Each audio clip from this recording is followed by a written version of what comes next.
Orders, please. Before we start the daily routine, the subject for tonight's late debate has been chosen and reads as follows. Therefore, be it resolved that with the announcement of a high school in Eastern Passage and an expanded capacity in Cole Harbour High to train young people in skills trades, this government is showing its commitment to putting kids and learning first. Submitted by the Honourable Member for Cole Harbour Eastern Passage.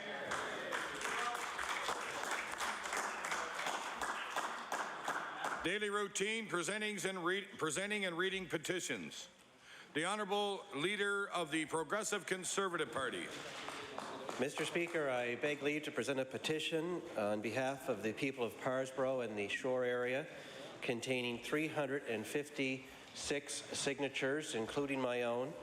The operative clause calls on the Nova Scotia government to repair and, if necessary, replace the Abateau Bridge in the town of Parsboro, and further calls on the government to work with all other levels of government to repair the Abateau itself. And on their behalf, I present this petition. The petition is tabled. Presenting reports of committees. Tabling reports, regulations, and other papers. Statements by ministers. The Honourable Minister of Community Services. Mr. Speaker, as Minister of Department of Seniors, it gives me great pleasure to rise today to share with the House that this government continues to do the right things to make life better for seniors. First, I would like to recap some of the province's important budget actions that will make life better and more affordable for our seniors. The province is helping seniors stay at home and in their communities longer, with more money for in-home nursing care as well as home improvements. The province is opening or replacing more than 500 nursing home beds so seniors have a friendly, caring place to go when the time comes. The province is protecting seniors from unfair drug prices, lowering the cost of generic drugs, and the province is investing more than $3 million so more than 100,000 seniors do not have to pay more for their pharmacare premiums and co-payments. And Mr. Speaker, the province is returning the provincial income tax for low-income seniors who receive the Guaranteed Income Supplement. That means that 17,000 eligible seniors on average get $450 back to spend on their priorities. Mr. Speaker, I know all members in this House will want to share this good news in their communities, and today I want to share information on programs for seniors. Over the next week, the province will be promoting 3 grants that help seniors stay active and remain in their communities. Through the Positive Aging Program Fund, grants up to $10,000 are available to nonprofit community organizations for projects that focus on health, well-being, and community participation. Some past projects promoted physical activity and healthy living for seniors, or enabled them to explore their creativity and the arts. Other projects focus on lifelong learning, volunteerism, and better access to technology. As well, the Age-Friendly Grant Program provides 2 grant opportunities to help communities become more age-friendly. When the Age-Friendly Community Grants Program was introduced, it funded projects that created or adapted infrastructure, programs, and services to be more accessible and inclusive of seniors.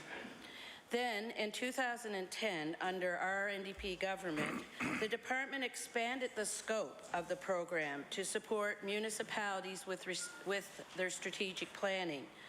I am happy to say that this year the AFC grant program will also focus on helping municipalities with strategic planning and the development of age-friendly resources. Municipalities can apply for funding that will help them create programs and services to respond to the changing needs of seniors and their unique local circumstances of communities. I will also provide funding for municipalities planning ahead to ensure their communities are more accessible and inclusive to seniors. This funding helps make life better for families in every region and provides financial support for communities working towards becoming more age-friendly. Mr. Speaker, in the other grant, municipalities are invited to apply for funding for projects through their Age-Friendly Communities program, and that will help make their communities more accessible and inclusive to seniors with varying needs and abilities. Some of the past projects, including building a shelter and resting area, developing new walking trails, installing benches along a walking path, and placing green gym equipment in recreation parks. Age-friendly communities offer their citizens of all ages and abilities an opportunity to feel included and valued in their communities. These are a few of the things we are doing to make life better for seniors. So to help seniors take part in local activities and stay mobile. We know that making life better for seniors also makes life better for their families and their communities. I invite you to promote these grant opportunities in your constituencies, to nonprofit groups in your communities, and to your municipalities. Further information also can be obtained on the Department of Seniors website. Thank you very much, Mr. Speaker. Thank you. The Honourable Member for Digby Annapolis. Thank you, Mr. Speaker.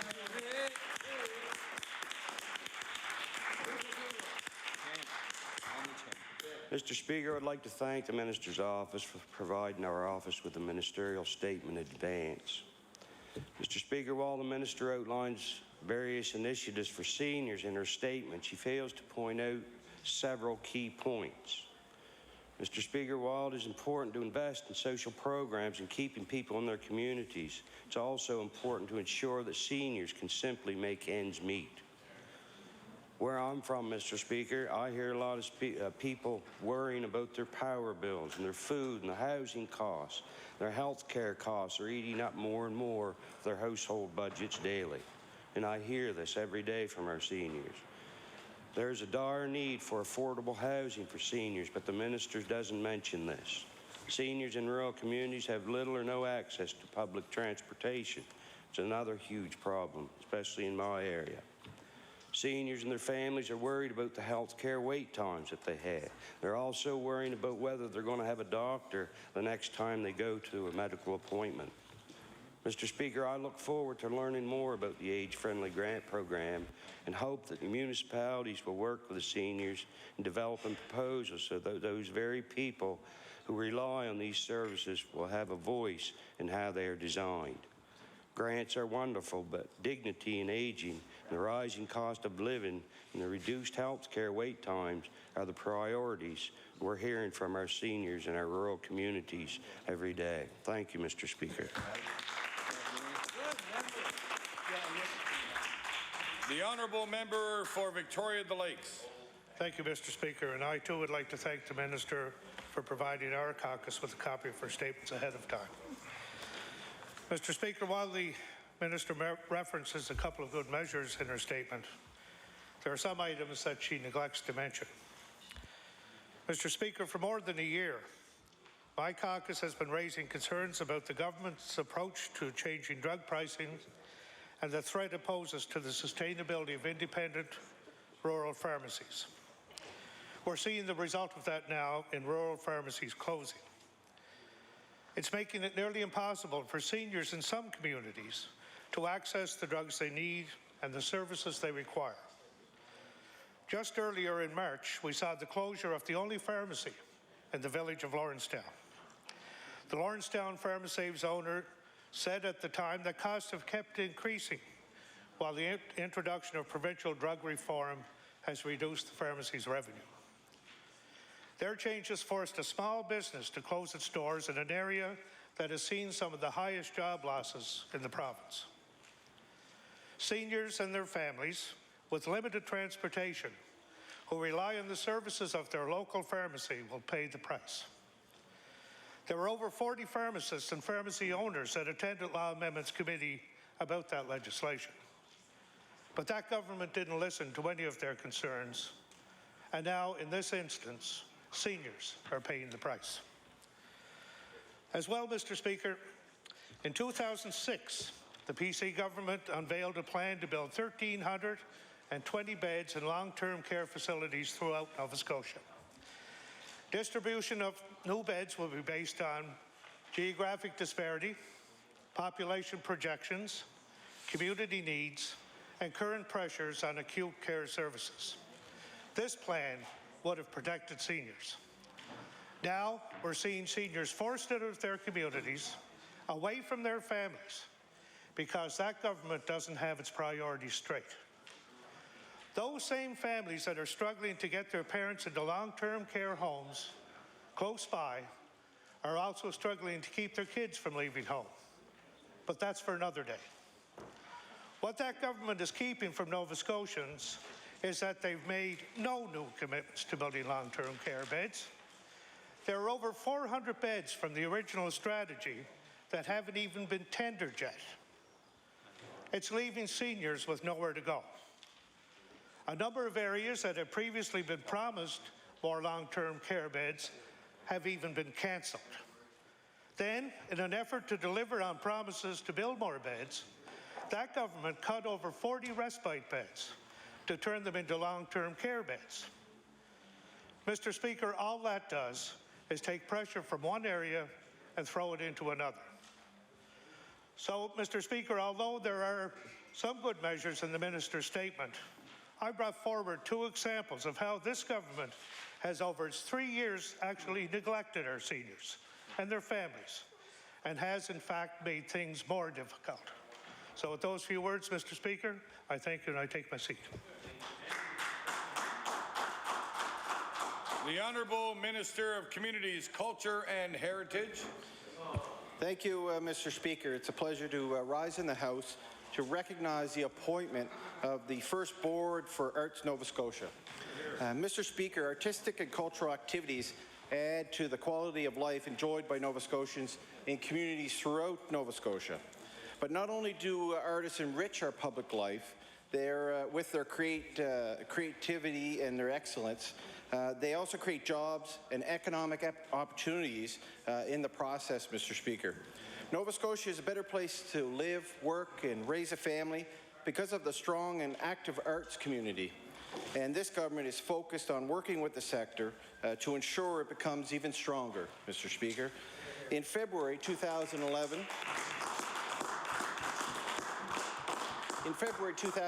I was privileged to join the Premier to announce a 5-point plan for developing and supporting the province's arts and culture sector. That plan is based on consultation with the sector held in the fall of 2010 and is part of government's commitment to ensuring the voices of artists and the creative community help set the province's priorities for supporting arts and culture. Mr. Speaker, an important element of the 5-point plan is establishing of Arts Nova Scotia, an independent body to oversee funding that goes to individual artists and the organizations that support them. The province has moved steadily to reach that goal since announcing the 5-point plan earlier last year. Last spring, government appointed a transition committee to develop the terms of reference for Arts Nova Scotia and criteria for making board appointments.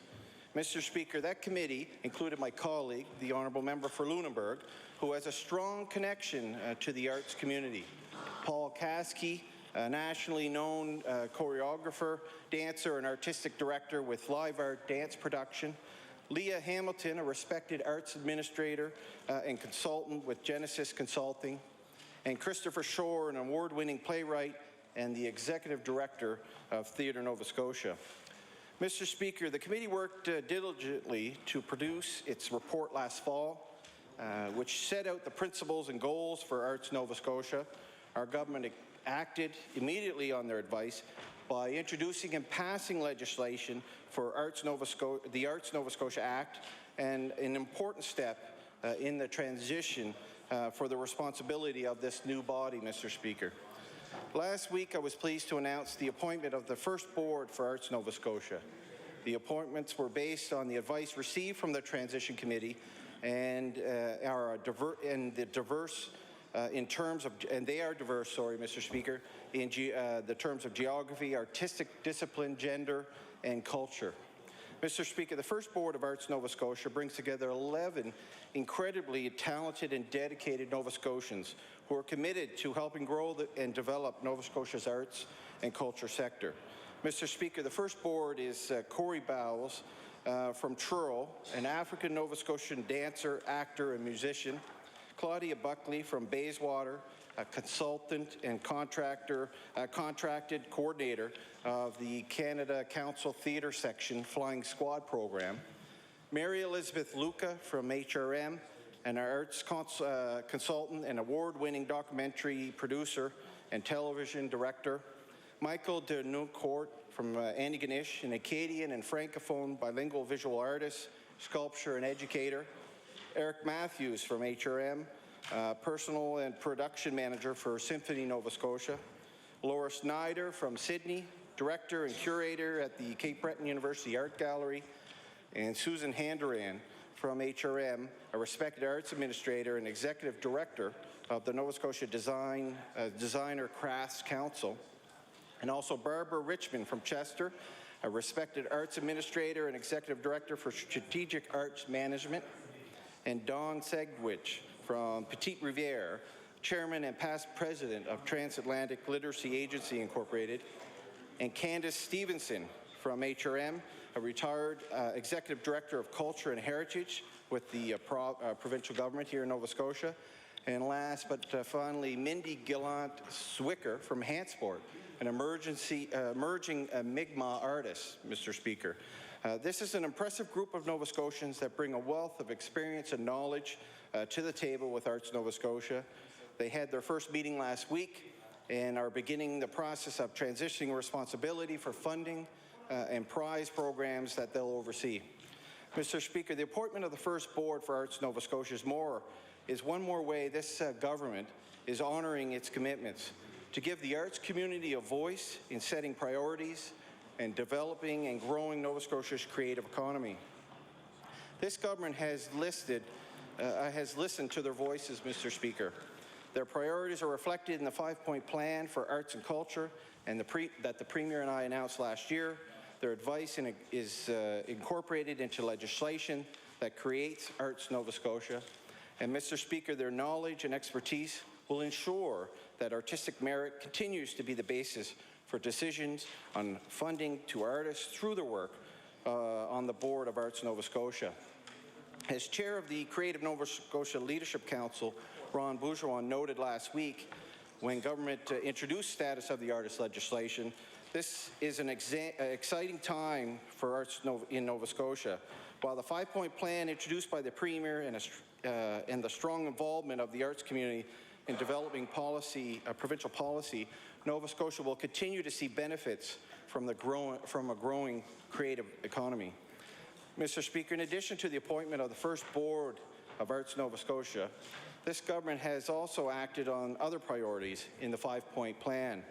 That includes establishing the Creative Nova Scotia Leadership Council, which advises government on arts policy, and also that includes introducing status of the artist legislation, which I did last week, Mr. Speaker, to reflect the importance of artists and ensure that they're treated fairly and with equity here in the province. Legislation that was developed with the input of the sector through the Creative Leadership Council.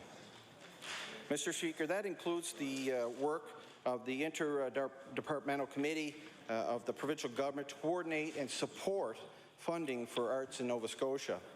And Mr. Speaker, that includes work on the cultural strategy for Nova Scotia that will be led by the Creative Nova Scotia Leadership Council. Mr. Speaker, that is all very good news for artists who are pursuing their creative passion here in our province. It is good news for communities across our province that benefit from a vibrant arts and culture sector.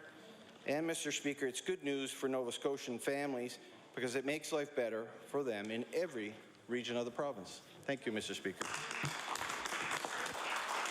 The honourable member for Digby-Annapolis. Thank you, Mr. Speaker. Thank you, Mr. Speaker. It's my pleasure to rise today and respond to the minister's statement on the appointment of this board, and I want to thank him for the advanced copy of his statement. Mr. Speaker, I'd like to congratulate the 11 members appointed to this board because the arts are important to Nova Scotia's culture, heritage, and the economy of this province. So congratulations to the board appointees, and we look forward to seeing the results of their hard work in the not-too-distant future. So with that, I'll take my seat, Mr. Speaker, and thank you very much. The honourable leader of the Progressive Conservative Party. Thank you, Mr. Speaker. I, too, would like to just briefly respond to the ministerial statement on behalf of the PC caucus. I am well aware of the importance of the active support by government of the artistic community, whether it's the performing arts, visual arts, cultural arts. They all deserve the active encouragement of their government and indeed of all members of this House of Assembly, because the arts community is definitely a big part of building a modern, dynamic, creative, diverse society here in the capital of Halifax and indeed throughout all of Nova Scotia. I say that, Mr. Speaker, as someone who spent many years as a volunteer with the Neptune Theatre Foundation, including 8 years on the board and several years as chair of that great cultural icon of Nova Scotia, which is so well regarded not only here at home but across the country and really around the world as a jewel of a non-profit professional performing arts theatre here in Halifax. Mr. Speaker, it may not be well known to members of the House, but of all of the non-profit professional performing arts theatres in Canada, Neptune probably receives about the least amount of government support from both the municipal and the provincial level compared to its sister theatres across the country. It generates by far more of its own earned revenue from ticket sales and sponsorships than other theatres are required to. I say that because it is a matter of fact that the modest operating grant that Neptune does receive from the NDP government was cut by 10% in the last budget, and of course we're waiting to see what is in store for cultural icons like Neptune in the current estimates. But with that note, Mr. Speaker, pointing out the importance of providing actual and real support to the cultural arts, I just want to congratulate the new board members on their appointment and wish them well with their new responsibilities. Thank you. Introduction of bills. The honourable member for Halifax Clayton Park. Thank you, Mr. Speaker. I beg leave to introduce a bill which is familiar to the House. It is entitled, An Act to Establish Joseph Howe Day.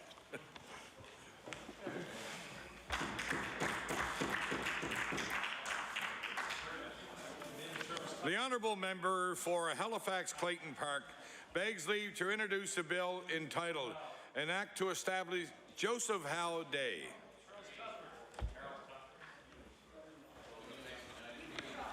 Bill number 8, entitled An Act to Establish Joseph Howe Day. Order the bill be read a second time on a future day.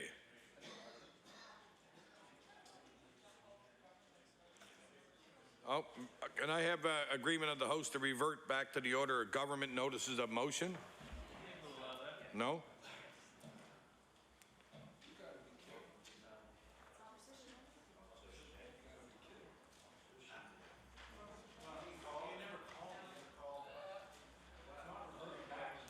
No, I didn't call it. That's right.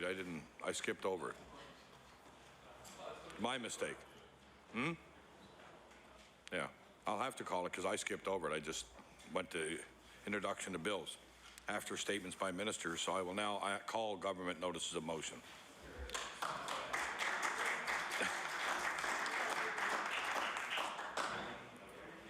Actually, I marked it off. Honorable the Premier. I hereby give notice that on a future day I shall move the adoption of the following resolution. Whereas people of Aboriginal descent are the fastest growing sector of Nova Scotia's population, making them important contributors to the future of our province, and whereas Cape Breton University's Purdy Crawford Chair in Aboriginal Business Studies, recognizing the value in inspiring Aboriginal youth to consider business studies, developed a program to inspire Aboriginal high school students and help them with the transition to university business education. And whereas on March 5th and 6th, the conference held at the Member 2 Trade and Convention Centre began a 2-year relationship among the 30 youth and their mentors as they take part in this unique program.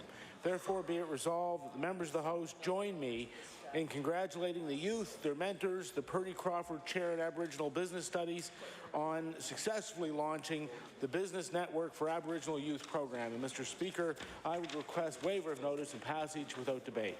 There has been a request for waivers. Is it agreed? All those in favor say aye. All those against say nay. Motion is carried. The Honourable Minister of Justice. And Mr. Speaker, I hereby give notice that on a future day I shall move the adoption of the following resolution. Whereas on Monday, March 26th, the Honourable John D. Embry, a judge at the Provincial Court of Nova Scotia, passed away at the age of 58. And whereas Judge Embry earned his law degree at Dalhousie University, was admitted to the bar in Newfoundland in 1978, served as a prosecutor for the Appellate Division in Halifax, and went on to serve as a judge of the Provincial Court for over 20 years. And whereas Nova Scotia's justice system will feel the loss of Judge Embry after his many years of long and dedicated service to our province, therefore be it resolved that all members of the House recognize the tremendous contribution Judge Embry has made to the justice system in Nova Scotia and express our deepest condolences to the family. Mr. Speaker, I request waiver of notice and passage without debate. There has been a request for waiver. Is it agreed? Agreed. All those in favor say aye. Aye. All those against say nay. Motion is carried.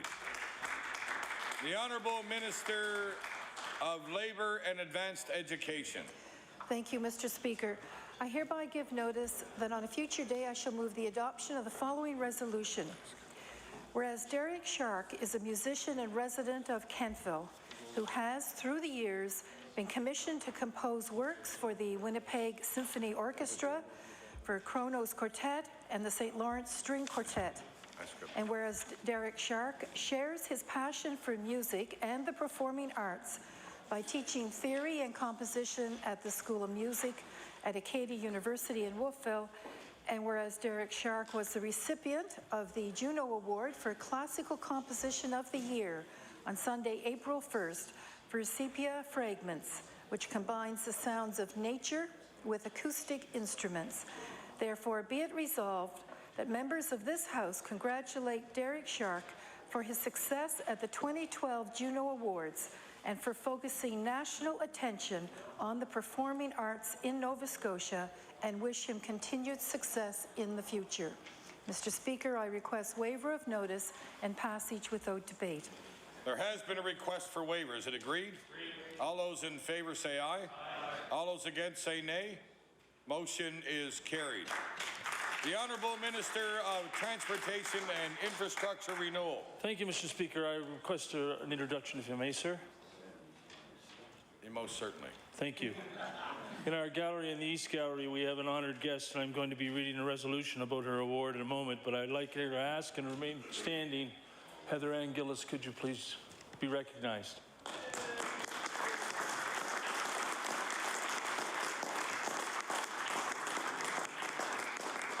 Now, Heather Ann, every morning you tell me what to do. I ask you to stand and remain standing. We welcome all our guests to the gallery and hope that they enjoyed today's proceedings. And I will now recognize the Honourable Minister of Transportation and Infrastructure Renewal. En français, no. I hereby give notice that on a future day I shall move the adoption of the following resolution. Whereas provincial government employees were recognized on March 27th by the Office of Acadian Affairs for outstanding contributions to programs and services en français.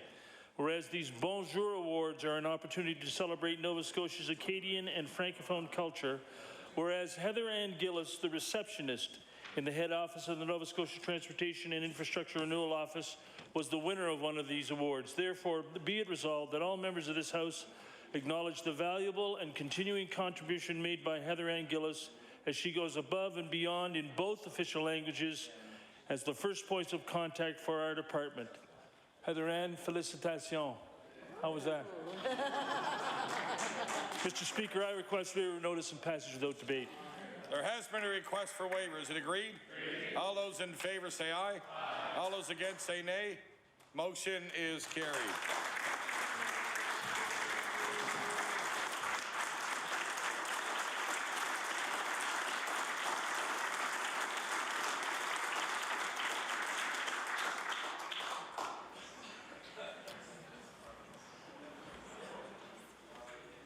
The Honourable Minister of Health and Wellness.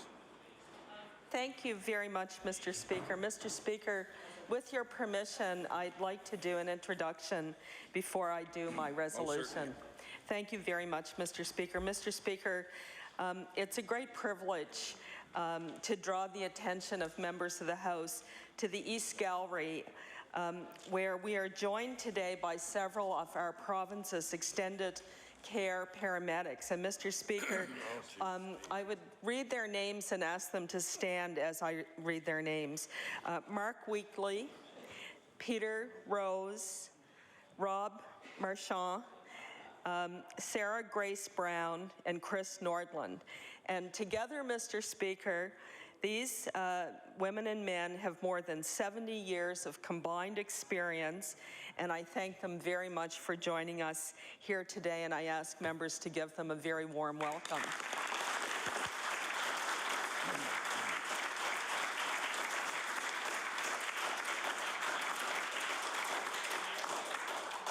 We welcome all our guests to the gallery and hope that they enjoy today's proceedings. I will now recognize the Honourable Minister of Health and Wellness. Thank you very much, Mr. Speaker. I hereby give notice that on a future day, I shall move the adoption of the following resolution. Whereas Nova Scotia's innovative extended care paramedic nursing home program treats sick or injured seniors at home instead of the emergency department. And whereas since the ECP program was implemented in February 2011, ECPs have responded to nearly 800 calls for care, with 72% of patients receiving treatment at home. And whereas the program, part of our Better Care Sooner plan, recently won a Gold Public Sector Leadership Award in the healthcare category from the Institute of Public Administration of Canada, an award that recognizes organizations that have demonstrated outstanding leadership, collaboration, and innovation by taking bold steps to improve their areas of endeavor. Therefore, be it resolved that all members of this House of Assembly recognize this prestigious accomplishment received by the Extended Care Paramedic Program and the important role it plays in providing seniors with better care sooner. Mr. Speaker, I request waiver of notice and passage without debate. There has been a request for waiver. Is it agreed? All those in favor say aye. All those against say nay. Motion is carried. The Honourable Minister of Seniors. Mr. Speaker, I hereby give notice that on a future day I shall move the adoption of the following resolution.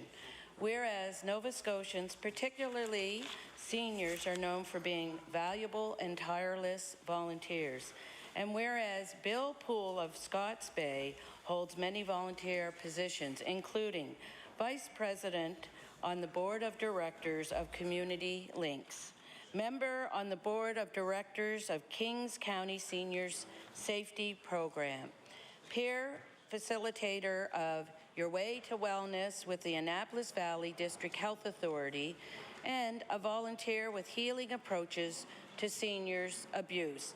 And whereas the Department of Seniors is very pleased to welcome Bill's dedication and experience as the community co-chair for the Nova Scotia Network for the Prevention of Senior Abuse.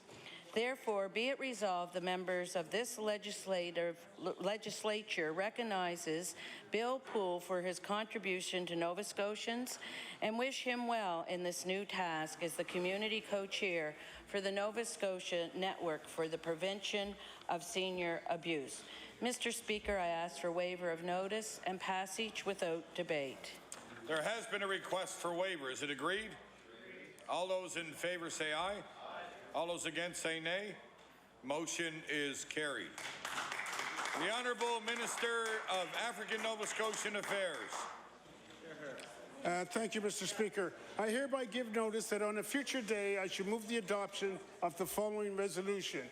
Whereas Robert Wright is a registered social worker, a lecturer at Mount St. Vincent University, and a PhD student at Dalhousie University, where his research explores the experiences of African Nova Scotians who have been involved in the criminal justice system. And whereas Robert has been a champion for child welfare and racial equity in a number of fields, working within school boards, the Nova Scotia Barristers Society, the North End Community Health Centre, and the Provincial Child and Youth Strategy, among other roles. And whereas Robert was recently honored for his many efforts as the recipient of the 2012 Distinguished Service Award for Nova Scotia from the Canadian Association of Social Workers. Therefore, be it resolved that all members of the House of Assembly join me in congratulating Robert Wright on receiving the 2012 Distinguished Service Award and thanking him for his dedicated work on behalf of Nova Scotians. Mr. Speaker, I ask for waiver of notice and passage without debate. There has been a request for waiver. Is it agreed? Agreed. All those in favor say aye. All those against say nay. Motion is carried. The Honourable Minister of Education. Thank you, Mr. Speaker. I hereby give notice that on a future day, I shall move the adoption of the following resolution.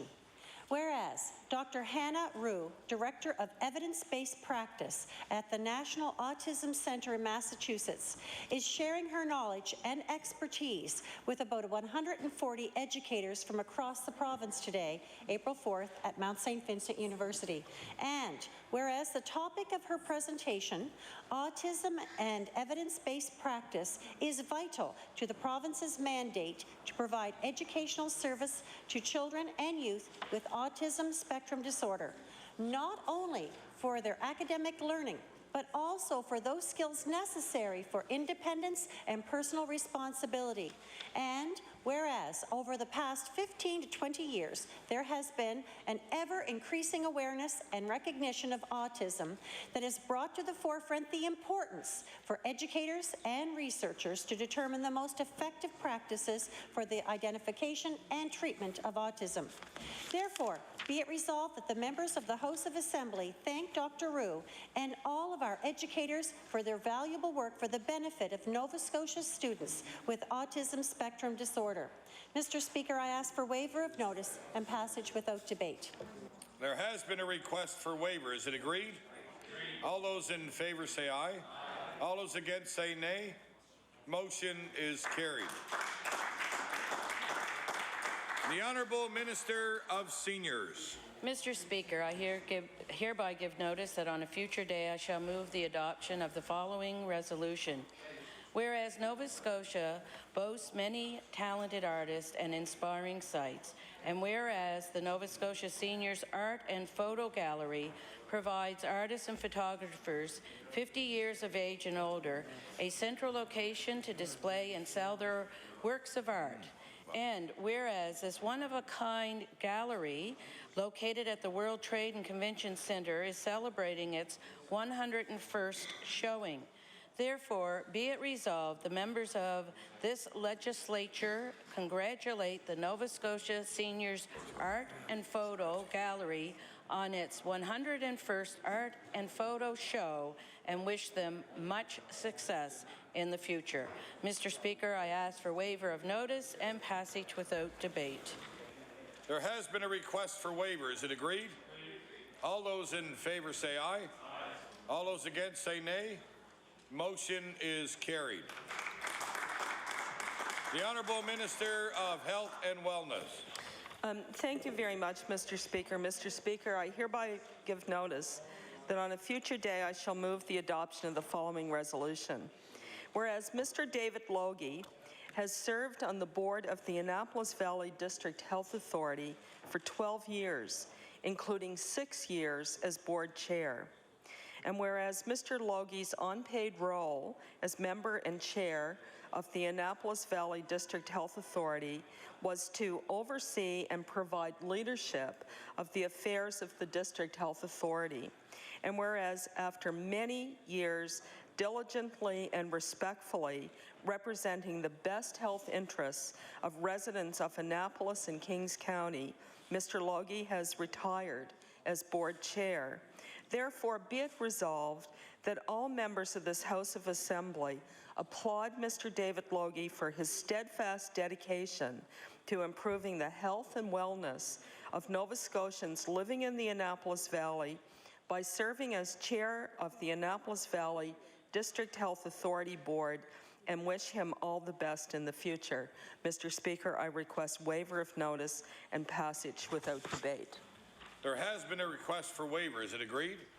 All those in favor say aye. All those against say nay. Motion is carried. I will now recognize the Honourable Minister of African Nova Scotian Affairs. Thank you, Mr. Speaker. I hereby give notice that on a future day I shall move the adoption of the following resolution. Whereas Sergeant Craig Smith of Halifax is an author, avid historian, and community educator alongside his active career with the Royal Canadian Mounted Police, and whereas Sergeant Smith has recently published a new book on African Canadian history entitled The Journey Continues, an Atlantic Canadian Black Experience, which is a follow-up to his 1999 publication, The Journey African Canadian Resource Guide, and whereas Sergeant Smith will be honored on April the 28th in Toronto at the Black Business and Professional Association's 30th Annual Harry Jerome Awards, where he will receive the Ontario Ministry of Citizenship and Immigration Media Award. Therefore, be it resolved that members of this House join me in congratulating Sergeant Craig Smith on receiving this well-deserved award and thank him for his contributions in preserving and promoting Nova Scotia's diverse history. Mr. Speaker, I ask for waiver of notice and passage without debate. There has been a request for waiver. Is it agreed? Agreed. All those in favor say aye. Aye. All those against say nay. Motion is carried.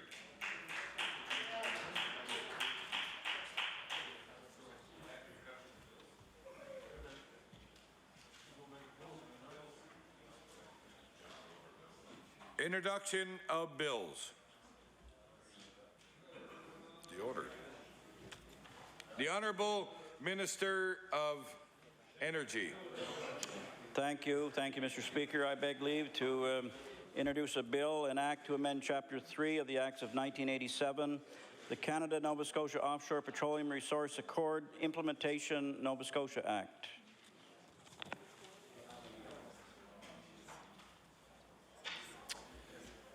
The Honourable Minister of Energy begs leave to introduce a bill entitled An Act to Amend Chapter 3 of the Acts of 1987, the Canada-Nova Scotia Offshore Petroleum Resources Accord, Implementation Nova Scotia Act. Bill number 9, entitled An Act to Amend Chapter 3 of the Acts of 1987, the Canada-Nova Scotia Offshore Petroleum Resources Accord Implementation Nova Scotia Act. Order the bill be read a second time on a future day.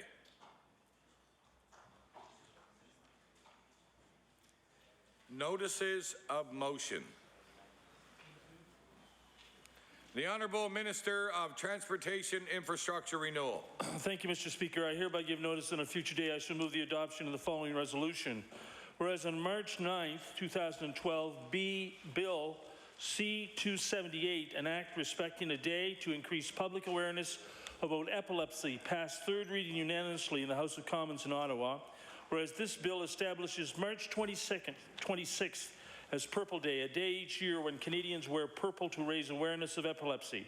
Whereas Halifax West MP, Jeff Reagan, introduced this legislation as a result of the efforts. Well, he has an outstanding wife, I know that. Introduced this legislation. I'm off. May I start again, Mr. Speaker? No. Continue on, sir. Introduced this legislation as a result of the efforts of young Cassidy Megan of Shad Bay and the Epilepsy Association of Nova Scotia. Therefore, be it resolved that the Nova Scotia Legislature congratulates Cassidy Megan and the Epilepsy Association of Nova Scotia for their great work in raising awareness of epilepsy by establishing March 26th as Purple Day. Mr. Speaker, I ask for waiver of notice and passage without debate. There has been a request for waiver. Is it agreed? All those in favor say aye. All those against say nay. Motion is carried. The Honourable Minister of Community Services. Mr. Speaker, I hereby give notice that on a future day I shall move the adoption of the following resolution. Whereas arts and culture contribute to healthy and vibrant communities across Nova Scotia and play an important role in making life better for families. And whereas the province listened to the arts sector and is ensuring their voices play a role in guiding our support for arts and culture through the creation of the Arts Nova Scotia. And whereas Barbara Richmond of Chester is an arts consultant and former executive director of Symphony Nova Scotia and Halifax Dance, and who has worked for over 30 years with emerging mid-career and senior artists, and is an experienced arts manager educator. Therefore, be it resolved that the House of Assembly congratulates Barbara Richmond on her appointment to the inaugural Board of Directors of Nova Scotia. Mr. Speaker, I request waiver of notice and passage without debate. There has been a request for waiver. Is it agreed? All those in favor say aye. All those against say nay. Motion is carried. The Honourable Minister of Health and Wellness. Thank you very much, Mr. Speaker. Mr. Speaker, I hereby give notice that on a future day I shall move the adoption of the following resolution. Whereas the Governor-General's Awards in Visual and Media Arts were created in 1999 by the Canada Council for the Arts and the then Governor-General to celebrate Canada's vibrant arts community on a national level and to recognize remarkable careers in the visual and media arts.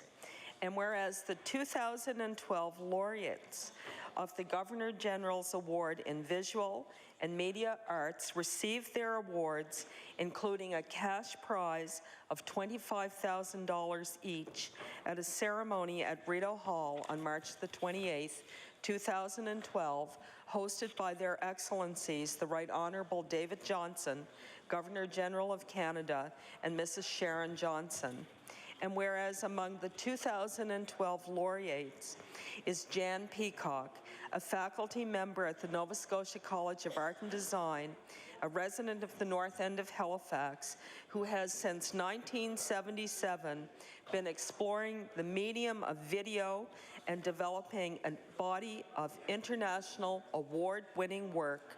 Therefore, be it resolved that the members of the Nova Scotia House of Assembly congratulate Jan Peacock on receiving a 2012 Governor-General's Award in Visual and Media Arts and express our pride in her accomplishments and thank her for her important and ongoing contributions to Canadian arts and culture. Mr. Speaker, I ask for waiver of notice and passage without debate. There has been a request for waiver. Is it agreed? All those in favor say aye. All those against say nay. Motion is carried. The Honourable Minister of Education. Thank you, Mr. Speaker. I hereby give notice that on a future day I shall move the adoption of the following resolution.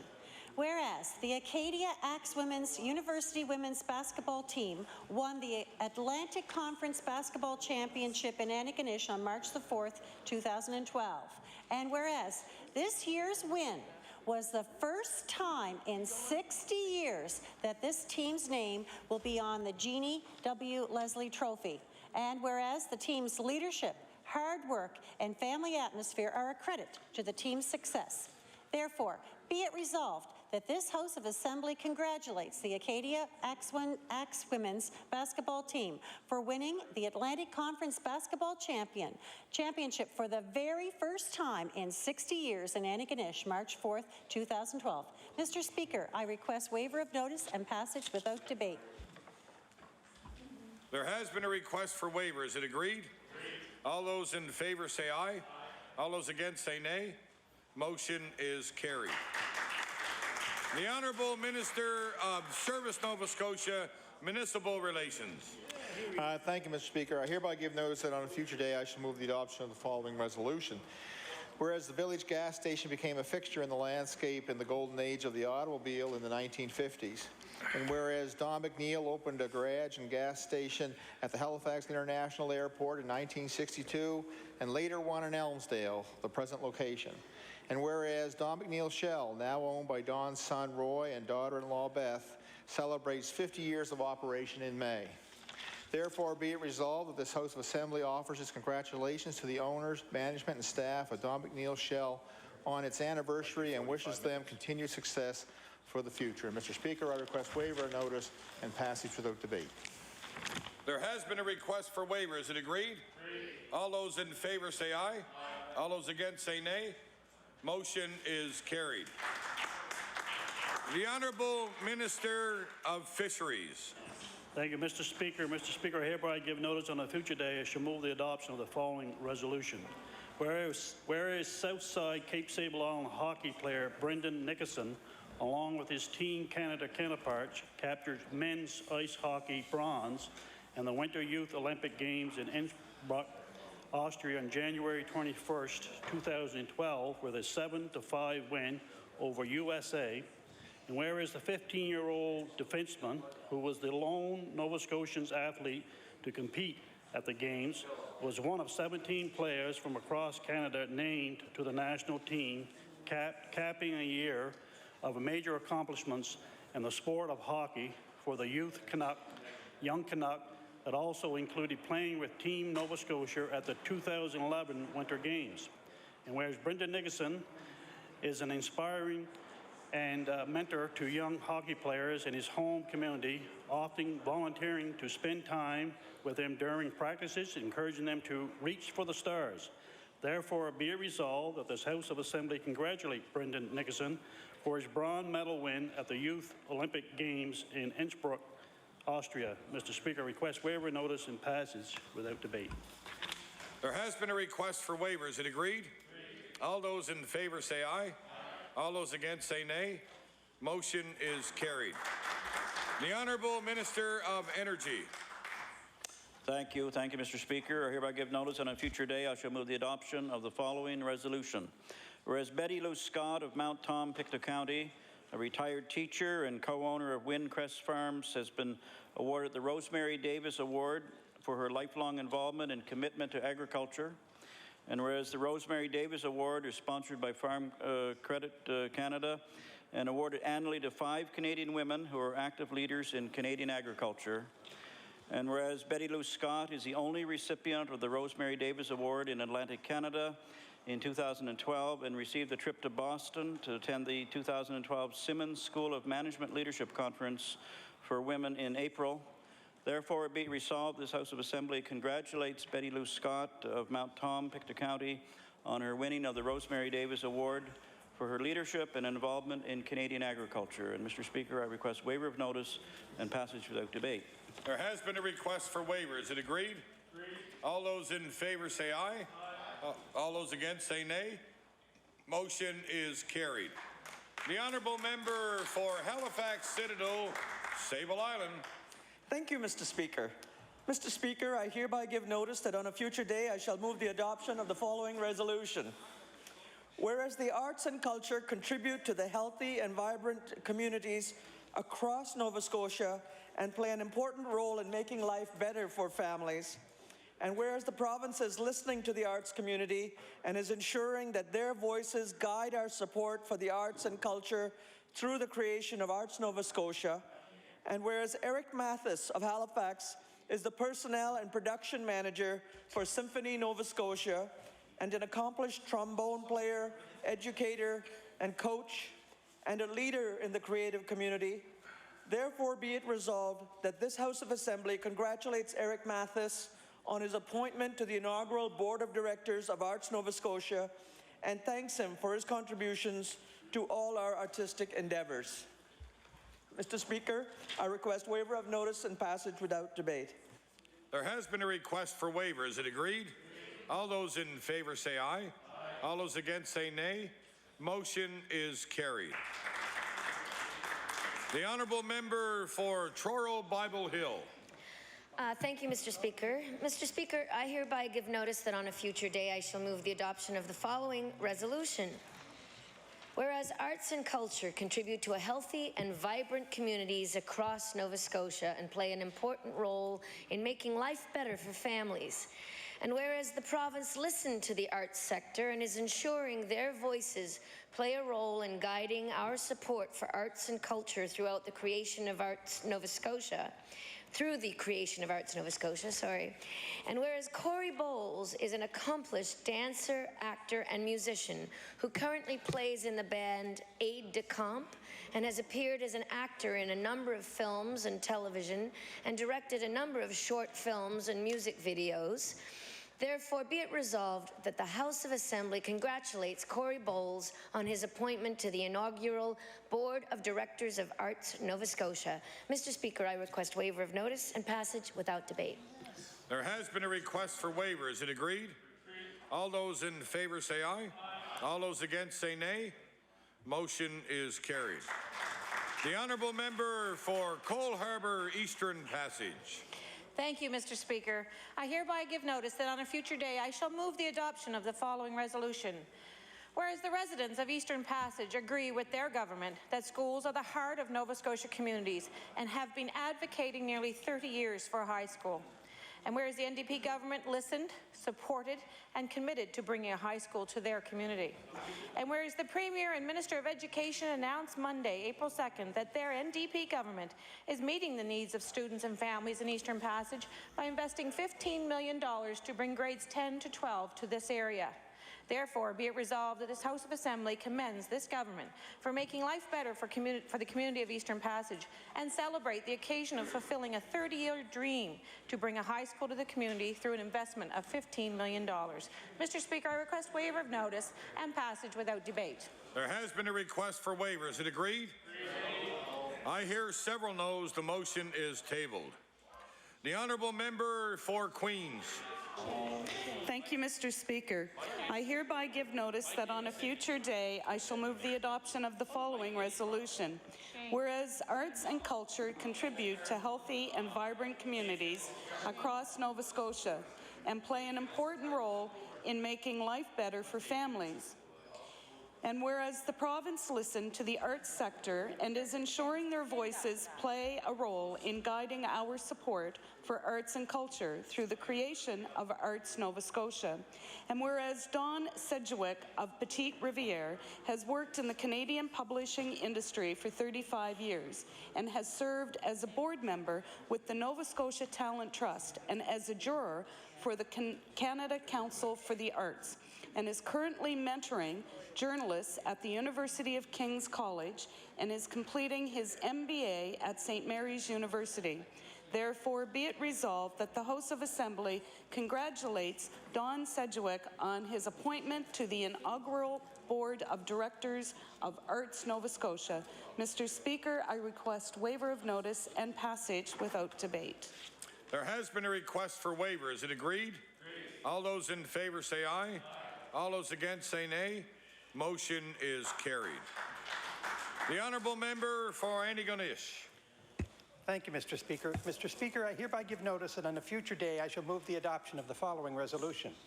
Whereas the Coady International Institute at St. Francis Xavier University is a world-renowned centre for leadership, training, and community development, and whereas the Indigenous Women in Community Leadership Program, one of the Coady's most recent offerings, is a 4-month intensive program for Aboriginal women to gain skills to create change in their communities, and whereas the Indigenous Women in Community Leadership Program was recently voted the winner of the Ashoka Changemakers Inspiring Approaches to First Nation, Métis, and Inuit Learning Competition, an award that includes $5,000 to help the Coady fund scholarships for the Indigenous Women in Community Leadership Program. Therefore, be it resolved that the members of the House congratulate the Coady International Institute and its Indigenous Women in Community Leadership Program on receiving this award and wish program participants all the best in their future endeavors. Mr. Speaker, I request waiver of notice and passage without debate. There has been a request for waiver. Is it agreed? Agreed. All those in favor say aye. All those against say nay. Motion is carried. The Honourable Member for Halifax, Chebucto. Not here. The Honourable Member for Antigonish. Thank you, Mr. Speaker. On behalf of my colleague from Halifax, Chebucto, I'd like to read the following resolution. I hereby give notice that at a future day I shall move the adoption of the following resolution. Whereas arts and culture contribute to healthy and vibrant communities across Nova Scotia and play an important role in making life better for families, and whereas the province listened to the arts sector and is ensuring their voices play a role in guiding our support for arts and culture through the creation of Arts Nova Scotia, and whereas Candace Stevenson of Halifax is the retired Director of Culture and Heritage with the former Department of Education and Culture and has extensive experience in governance, management, policy, and planning, and is now involved in community affairs and volunteer activities. Therefore, be it resolved that the House of Assembly congratulates Candace Stevenson on his appointment to the inaugural Board of Directors of Arts Nova Scotia. Mr. Speaker, I request waiver of notice and passage without debate. There has been a request for waiver. Is it agreed?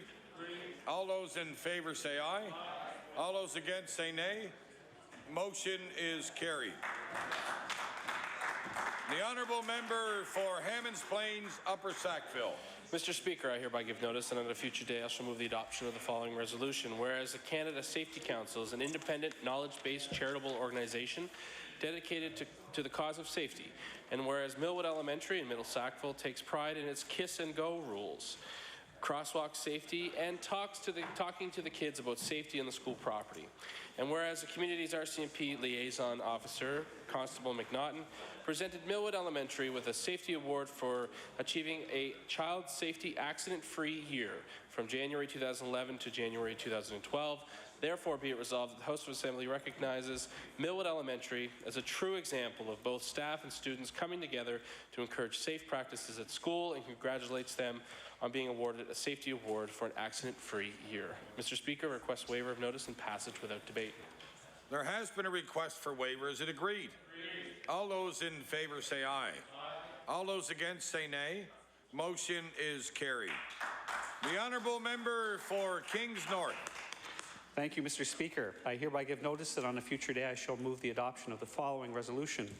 Whereas Kings Point-to-Point Transit provides a valuable community service in Kings County by offering affordable, accessible transportation 7 days a week, and whereas Kings Point-to-Point Transit has evolved from its inception as a service offering transportation to persons with disabilities to an expanded service which offers transportation to the larger community to any employment, appointment, or personal commitment, and whereas Kings Point-to-Point has experienced a 25% growth in each of the last 2 years while engaging an increasingly diverse clientele and has rebranded itself to reflect that expanded role, therefore be it resolved that all members of the House of Assembly congratulate Kings Point-to-Point Transit on its new name, its continued evolution and success, and for the valuable service it provides to all residents of Kings County. Mr. Speaker, I request waiver of notice and passage without debate. There has been a request for waiver. Is it agreed? Agreed. All those in favor say aye. Aye. All those against say nay. Motion is carried. The Honourable Member for Lunenburg.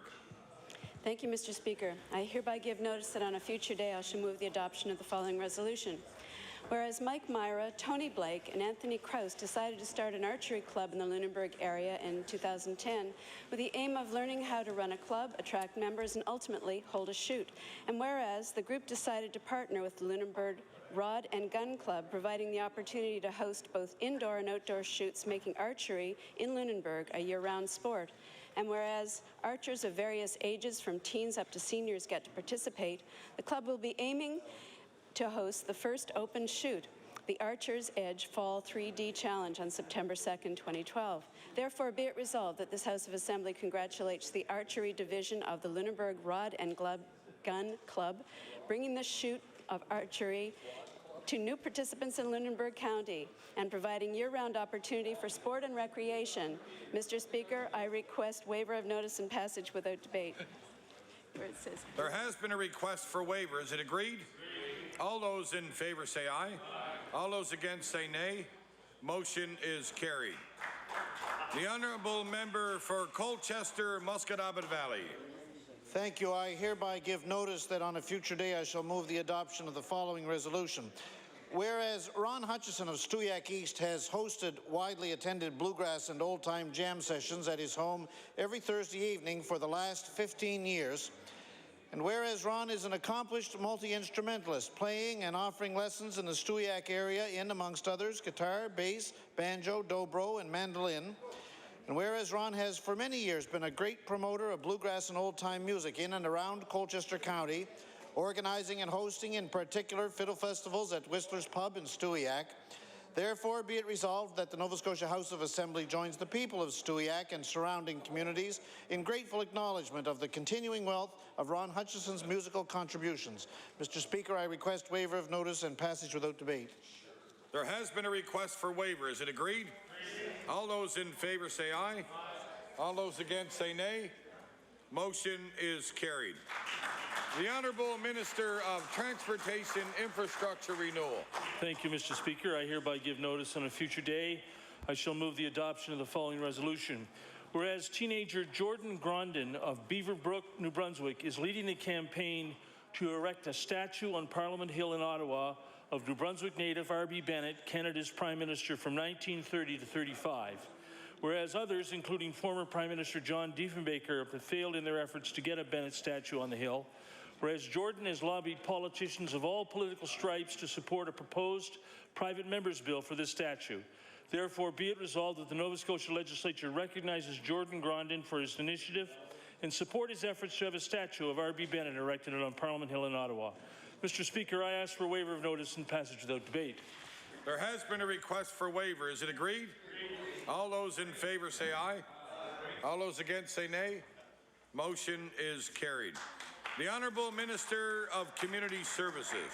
Mr. Speaker, I hereby give notice that on a future day I shall move the adoption of the following resolution. Whereas arts and culture contribute to healthy and vibrant communities across Nova Scotia and play an important role in making life better for families. And whereas the province listened to the arts sector and is ensuring their voices play a role in guiding our support of arts and culture through the creation of Arts Nova Scotia. And whereas Claudia Buckley of Bayswater, Nova Scotia, is the former head of the theatre section of the Canada Council for the Arts and is currently a consultant and contracted administrator of the Canada Council's Theatre Section's Flying Squad program. Therefore, be it resolved that the House of Assembly congratulates Claudia Buckley on her appointment to this inaugural Board of Directors of Arts Nova Scotia. Mr. Speaker, I request waiver of notice and passage without debate. There has been a request for waiver. Is it agreed? All those in favor say aye.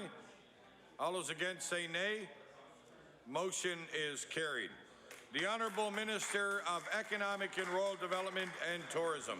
Thank you, Mr. Speaker. Mr. Speaker, I request to read this on behalf of the Minister of Health and Wellness. I hereby give notice that on a future day I shall move the adoption of the following resolution. Whereas Theatre Nova Scotia recognizes excellence in theatre in this province each year with the Robert Merit Awards, which were awarded for 2012 in a ceremony held on March the 26th. And whereas Walter Borden received the merit of Outstanding Performance by an Actor in a Leading Role, and Linda Moore received the award for Outstanding Direction, both for their work on Valley Summer Theatre's production of Driving Miss Daisy, which was acclaimed as outstanding production. And whereas Walter Borden and Linda Moore are residents of the north end of Halifax, a hotbed of theatrical energy and excellence, and are longtime collaborators who first worked together on Driving Miss Daisy at Neptune Theatre in 1991. Therefore, be it resolved that the Nova Scotia House of Assembly congratulates Mr. Borden and Miss Moore and all the recipients of 2012 Robert Merit Awards for their dedication to and achievement of excellence in the theatre, and thanks them for the pleasure and enlightenment that they provide to Nova Scotia audiences. Mr. Speaker, I ask for a waiver of notice and passage without debate. There has been a request for waiver. Is it agreed? Agreed. All those in favor say aye. Aye. All those against say nay. Motion is carried. The Honourable Minister of Education. Thank you very much, Mr. Speaker. I hereby give notice that on a future day, I shall move the adoption of the following resolution.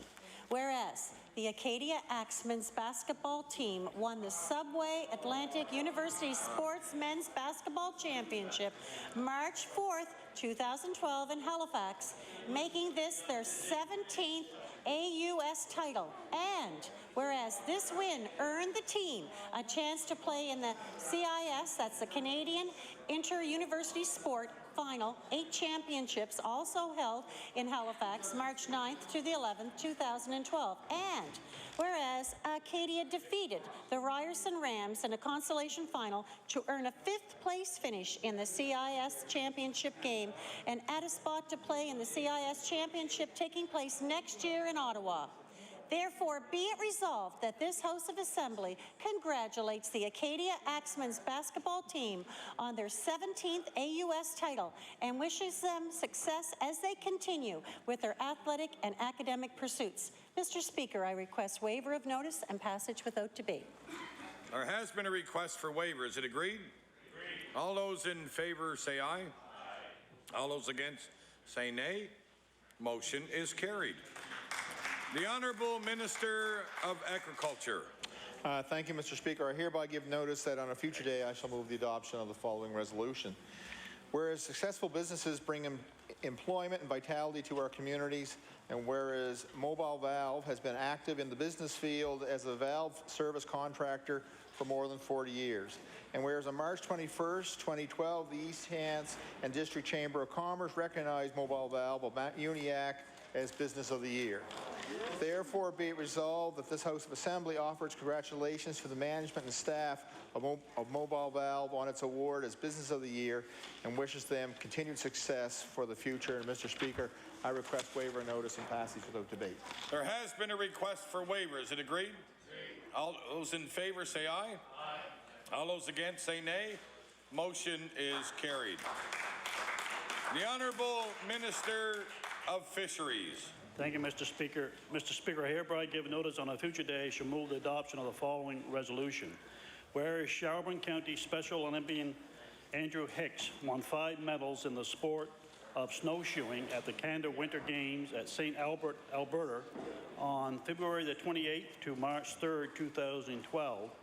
And whereas Andrew Hicks posted bronze medal wins in the 100, 200, and 400 meter events, along with silver in the 4x100 relay and gold in the 800 meter competition, contributing to Team Nova Scotia's medal count of 40 at the National Winter Games, including 16 medals won by 6-member snowshoe team.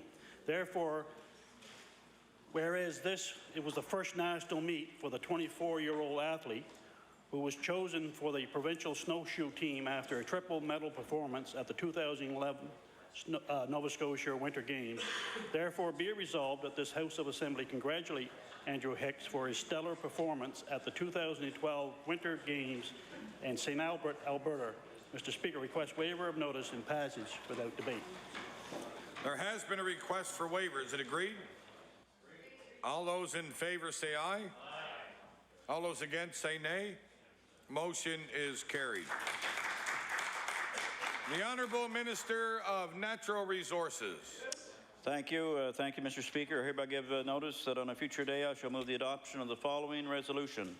Whereas the Consulate Inn, owned by Debbie Jardine in Pictou, was the site of the official book launch of No Lie in Quiet by Scottish author Hugh G. Allison on March the 29th, 2012. And whereas the author, Mr. Allison of Scotland, stayed at the Consulate Inn while he's doing his research for his novel, No Lie in Quiet, which is largely set around the ship Hector in Pictou County. And whereas Mr. Allison was happy to launch his novel at Debbie Jardine's Consulate Inn to thank the people of Pictou County for their support and hospitality that he received while researching his novel, No Lie in Quiet, therefore it be resolved this House of Assembly thanks Debbie Jardine of the Consulate Inn in Pictou for her hospitality and support of Scottish writer Hugh G. Allison during his visits to Pictou County. And Mr. Speaker, I request waiver of notice and passage without debate. There has been a request for waiver. Is it agreed? All those in favor say aye. All those against say nay. Motion is carried. The Honourable Member for Halifax Citadel, Sable Island. Thank you, Mr. Speaker. Mr. Speaker, I hereby give notice that on a future day I shall move the adoption of the following resolution.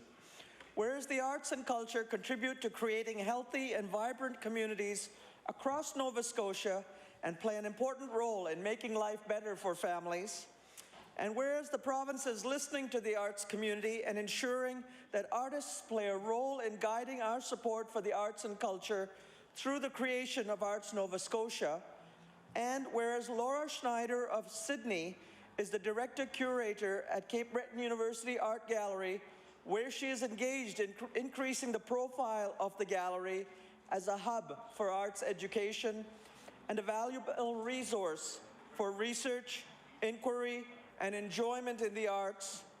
And whereas Ms. Schneider is also responsible for coordinating the elective visual arts course at Cape Breton University, therefore be it resolved that this House of Assembly congratulates Laura Schneider on her appointment to the inaugural Board of Directors of Arts Nova Scotia and thanks her for her service to our creative community. Mr. Speaker, I request waiver of notice and passage without debate. There has been a request for waiver. Is it agreed? All those in favor say aye. All those against say nay. Motion is carried. The Honourable Member for Truro Bible Hill. Thank you, Mr. Speaker. Mr. Speaker, I hereby give notice that on a future day I shall move the adoption of the following resolution. Whereas the Royal Canadian Legion Branch 26 Ladies Auxiliary works hard to raise funds to support the Legion, as well as providing a $1,000 annual student bursary, and whereas the Ladies Auxiliary has a total of 80 members, including 90-year-old Florence Hamilton, an active member for 63 years, and Annie Lamont, 89 years old, and an active member for 35 years, provide support to each other and to the community by cooking and serving meals for weddings, birthdays, and banquets. And whereas a special evening was recently held to honor the Ladies Auxiliary and to celebrate their 65th anniversary, therefore be it resolved that the Nova Scotia Legislature congratulates the Royal Canadian Legion Ladies Auxiliary on their 65th year anniversary and thanks all of the members, especially Mrs. Hamilton and Mrs. Lamont, for all of their hard work and dedication to the Legion and to the Truro community. Mr. Speaker, I request waiver of notice and passage without debate. There has been a request for waiver. Is it agreed? All those in favor say aye. All those against say nay.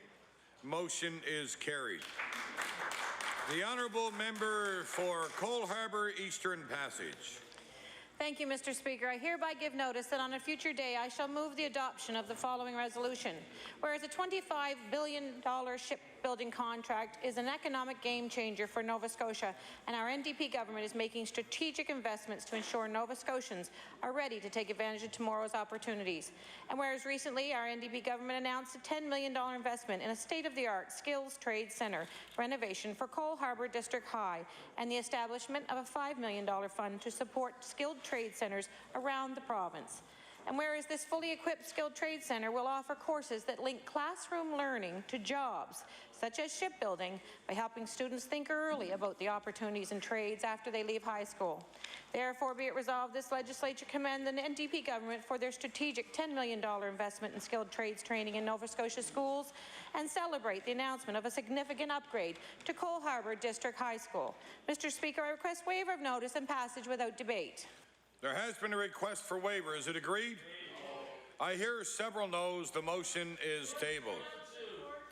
The honourable member for Queens.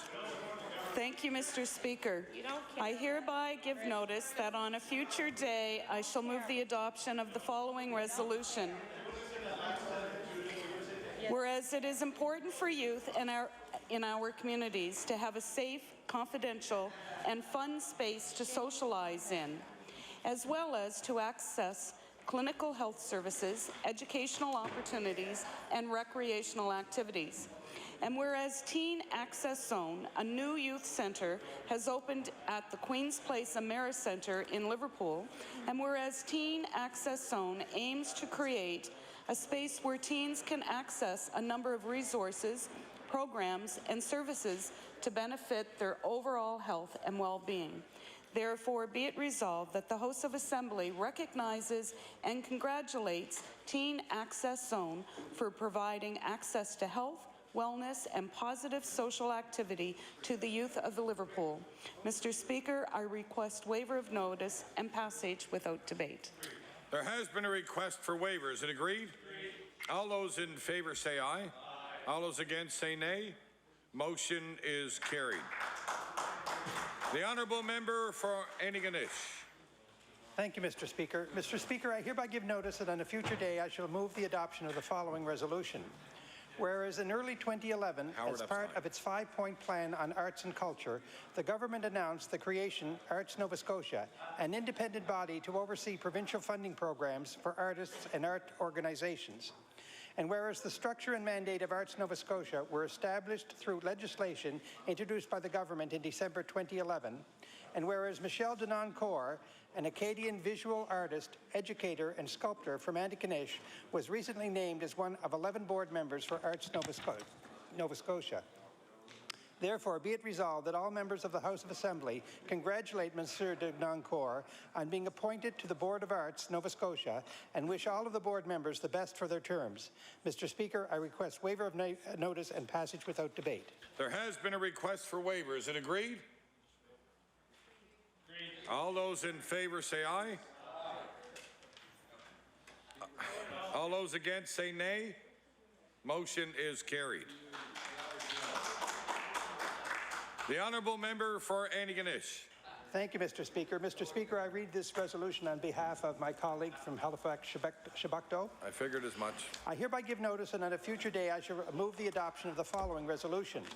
Whereas arts and culture contribute to healthy and vibrant communities across Nova Scotia and play an important role in making life better for families, and whereas the province listened to the arts sector and is ensuring their voices play a role in guiding our support for arts and culture through the creation of Arts Nova Scotia, and whereas Mary Elizabeth Luca of Halifax is an arts consultant, award-winning documentary producer, and director for TV, who is currently a Concordia University doctoral candidate, where she is probing the meaning and potential of creative citizenship, including the roles of artists and creative producers in daily life and work. Therefore, be it resolved that the House of Assembly congratulates Mary Elizabeth Luca on her appointment to the inaugural Board of Directors of Arts Nova Scotia. Mr. Speaker, I request waiver of notice and passage without debate. There has been a request for waiver. Is it agreed? All those in favour say aye. All those against say nay. Motion is carried. The honourable member for Kings North. Thank you, Mr. Speaker. I hereby give notice that on a future day I shall move the adoption of the following resolution. Whereas Mermaid Theatre's artistic director, Jim Morrow, has delighted audiences around the world with his colorful and innovative puppeteering creations for 40 years, and whereas his work has been praised by international colleagues as being simultaneously simple and complex, fusing the verbal, the grounded, and the imaginative. And whereas Jim Morrow has recently been honored with the Mickey Minor Award, given to distinguished artists who have made exemplary contributions to the lives of children around the world, therefore be it resolved that all members of the House of Assembly congratulate Jim Morrow on receiving the Mickey Minor Award and recognize Mr. Minor for his many outstanding contributions to the field of theatre for young audiences in Nova Scotia and worldwide. Mr. Speaker, I request waiver of notice and passage without debate. There has been a request for waiver. Is it agreed? Agreed. All those in favor say aye. Aye.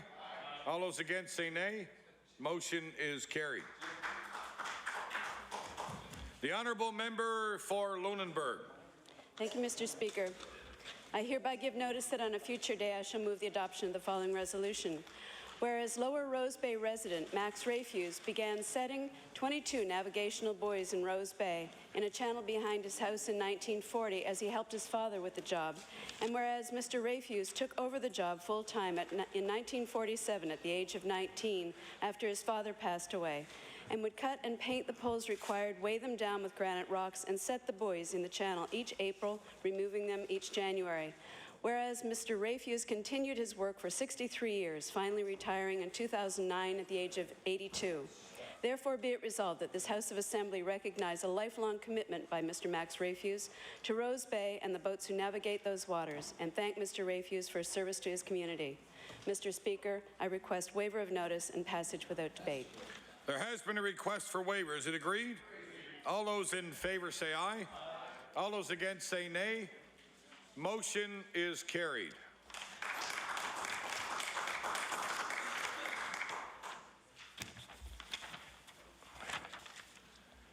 Orders of the day.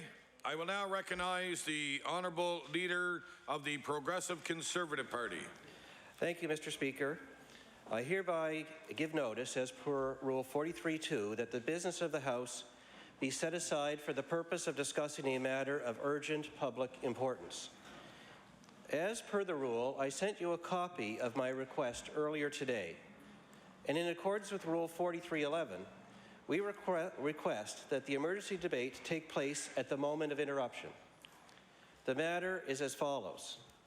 Skyrocketing power bills are causing real hardship for Nova Scotia families and putting good manufacturing jobs at risk. The most recent increases, effective January 2012, are forcing too many Nova Scotians to make hard choices about which bills to pay. Decisions like paying for groceries or the power bill, swimming lessons or the power bill, or fixing the roof or the power bill. Now we know that more unaffordable rate increases are on the horizon. First, the Muskrat Falls project has become a subject of urgent debate in the Newfoundland and Labrador House of Assembly. As members know, that province's Public Utilities Board declared earlier this week that it did not have enough information to determine whether the Muskrat Falls Hydro project is the best long-term power option for Newfoundland. In short, the board could not assess if Muskrat Falls is the cheapest green energy option. The board said there were gaps in Nalcor's information and analysis in several areas related to the project, and noted that it was forced to use outdated information in carrying out its review. Mr. Speaker, we know that whatever price Newfoundlanders are asked to pay for power from this project, Nova Scotians will be asked to pay more. MLAs in Newfoundland will discuss the planned mega project during a special debate there. MLAs in Nova Scotia should do at least as much. Secondly, this week we learned that Standard & Poor's, the rating agency, revised its outlook for Emera from stable to negative. The negative outlook reflects the agency's concern that Nova Scotia Power's capital expenditure plan will mean more power rate increases here, increases that Nova Scotians cannot afford. Many Nova Scotians will consider the prospect of multiple power rate increases an emergency. Mr. Speaker, I urge you and the members of this legislature to allow for a full emergency debate at this time, at the moment of interruption. Thank you. I have received the more than the 2 hours notice of the matter required under Rule 43.2. Under Rule 43.4, I am required to decide whether the matter is proper to be discussed. I have considered the factors set out in Rule 43.4a. This is a matter of grave concern to Nova Scotians and which concerns the administrative responsibility of the government and could come within the scope of ministerial action. I have no indication that this is likely to debate it within a reasonable time by other means. So I will read the motion and ask whether the leader of the Progressive Conservative Party has the leave of the House for the debate to take place. The motion is that the business of the House be set aside for the purpose of dealing with an issue of urgent public importance, and the subject of the issue has been described by the leader of the Progressive Conservative Caucus as the prospect of multiple power rate increases. Does the House agree to give leave for the motion to be debated? Is it agreed? Being agreed, leave have been given. The debate will take place today at the moment of interruption as provided under Rule 43.11. It replaces the late debate. We will now go to orders of the day and oral questions put by members to ministers. The time now is 3:38 and we will end at 5:08. The Honourable Leader of the Official Opposition. Thank you, Mr. Speaker. Mr. Speaker, the NDP government has sat quietly by while power rates have soared. People are struggling, businesses are closing, and the NDP government has passed the buck to the Utility Review Board. Government's lack of action is forcing Nova Scotians to decide between keeping the heat on, Mr. Speaker, or buying food for the families.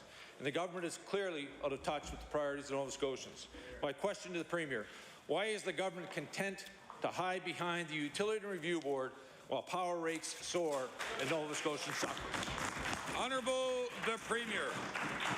Mr. Speaker, the reason why power rates are going up is because the fuel that is used to create power in this province is fossil fuels, and that has increased by some 75% over the last 7 years. Mr. Speaker, more than a 10% a year increase, and the reason for that is because past governments did not make it a priority to get off of fossil fuels. This government is.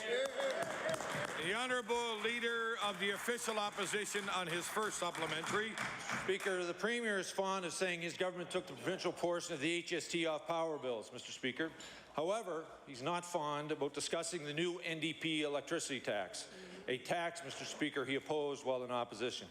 This government's demand-side management fees are costing Nova Scotians more than $40 million a year, Mr. Speaker. Mr. Speaker, this government is directly responsible for increased power costs at $40 million. Mr. Speaker, my question to the Premier, why did the NDP government not tell Nova Scotians while they were going to give with one hand, they were going to take $40 million out of their pockets with the other hand? Honourable the Premier. Mr. Speaker, what he's talking about is the demand-side management charge, which is returned to consumers through programming, Mr. Speaker. What is the truth, though, is this, is that the Liberal Party of Nova Scotia campaigned against taking the HST off of home electricity. They put it on in the first place. They voted against taking it off, and if they were in power today, power prices would be 15% higher, or no, 10% higher. The Honourable Leader of the Official Opposition on his final supplementary.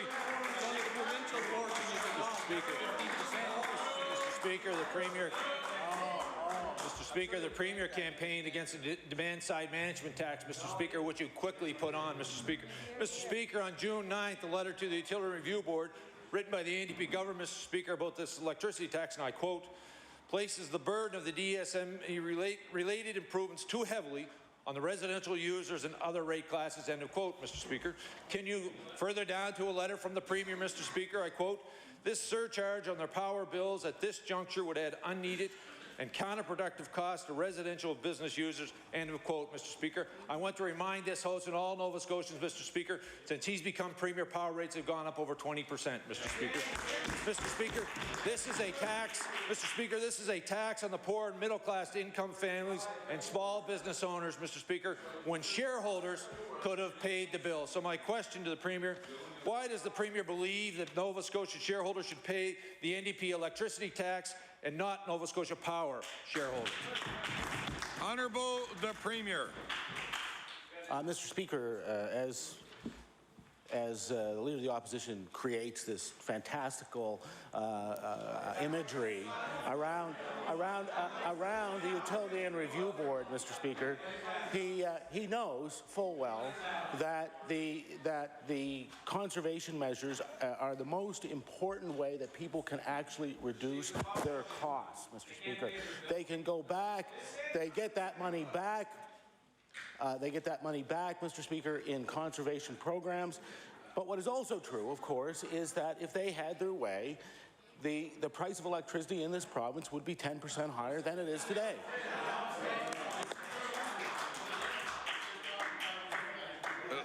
The Leader of the Progressive Conservative Party.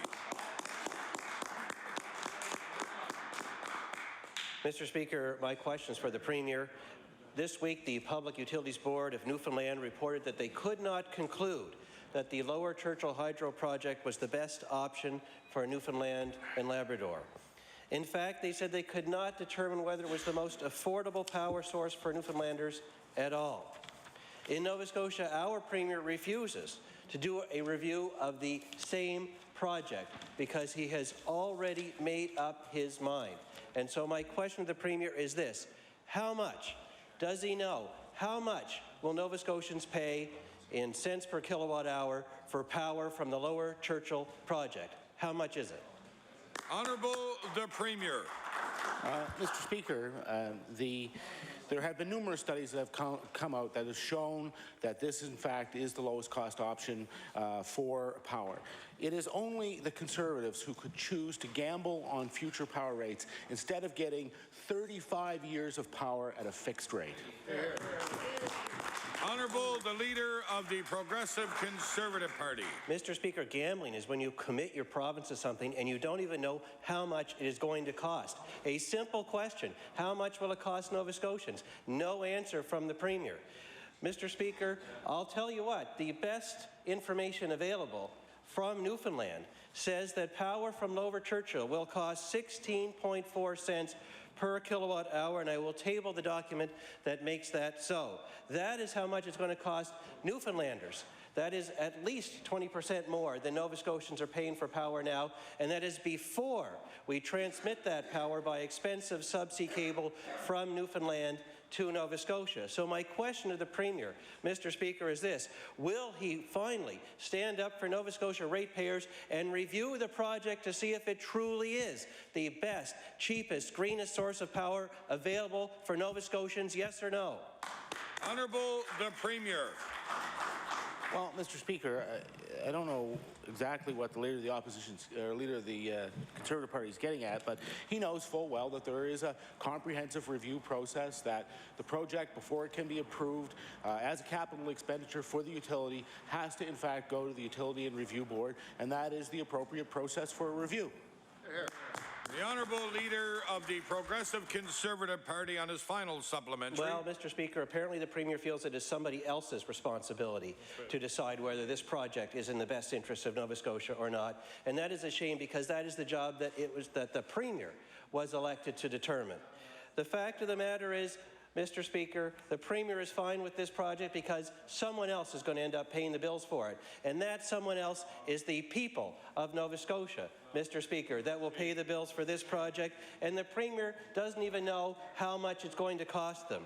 So my question to the Premier is this: how much do power rates have to rise before this Premier recognizes that his policies are making power unaffordable in Nova Scotia. Honourable the Premier. Mr. Speaker, the reason why power rates are where they are today is because the Conservative government over many years refused to deal with the fact that we had a utility that was completely chained really to the fossil fuel market, to the international fossil fuel market. That's the problem we had. 10% raises year after year after year. 75% increase in fuel costs over 7 years, Mr. Speaker. That was a mistake they made that we don't intend to repeat. The Honourable Leader of the Official Opposition. Mr. Speaker, parents are concerned about their children's education, Mr. Speaker. Over the past 2 years, the NDP government has slashed funding and downloaded costs to school boards. As a result, Mr. Speaker, supports are being lost, teachers are being cut, and students are losing their educational assistance. We know that positions have been added to the senior administration of the Department of Education, Mr. Speaker. To be specific, on February 21st, a new position was created, that an associate deputy minister. My question to the Premier, why is the Premier increasing senior administration at department level while cutting funding to the classrooms and eliminating supports for students who need them? Honourable the Premier. Mr. Speaker, as I pointed out to the Leader of the Opposition yesterday, the number of FTEs in the Department of Education is actually going down, Mr. Speaker. And just to correct the misinformation that the Leader of the Opposition was putting out, in fact, that this year we will have the highest per student funding in our history and among the lowest, Mr. Speaker, student-teacher ratio in the province. Honourable the Leader of the Official Opposition on his first supplementary. Mr. Speaker, the document that was presented in this House yesterday clearly shows that the senior administration at the level that the department is going up, Mr. Speaker. The cost of that is going up. While the Premier may be putting more money per student in public education, he's spending it in the wrong place, not in the classroom, but in the Department of Education. Mr. Speaker, as a result of this government's mismanagement of public education system, school boards are having to cut educational assistance and resources for students with special needs. Children with learning disabilities will have even less support, Mr. Speaker, now. These students aren't getting any extra support, but the Minister's office is. Mr. Speaker, my question to the Premier, why is the Premier so interested in providing support to the Minister instead of students who need it the most? Honourable the Premier. Mr. Speaker, I think the member opposite confuses inter-offer transfers of secretaries, I think, with Mr. Speaker, with the actual number of FTEs in the department. The number of FTEs in the department is going down. Mr. Speaker, we're doing this at the same time. There are some 30,000 less students in the system, 300 more teachers than there were 10 years ago, Mr. Speaker, and the Leader of the Opposition knows that, in fact, no teachers lost their jobs last year at all. The Honourable Leader of the Official Opposition on his final supplementary. Mr. Speaker, what I know is, Mr. Speaker, that this government is cutting funding to classroom students, Mr. Speaker, at the same time they're raising administration costs in the Department of Education. Mr. Speaker, it's very clear, Mr. Speaker, if the Premier doesn't believe his Minister of Education can do the job, Mr. Speaker, without all this extra support, why does he believe classroom teachers can deliver public education to students with less funding, Mr. Speaker? My question to the Premier, why is the government increasing senior administration at the department while at the same time we're asking parents with students with special needs to do more with less? Honourable the Premier. Mr. Speaker, it's exactly the opposite. We are reducing the number of FTEs in the Department of Education, Mr. Speaker. We have protected funding for students with special needs, and we are the government that set up the comprehensive plan for students with autism, Mr. Speaker. That was this government. The Honourable Member for Colchester North.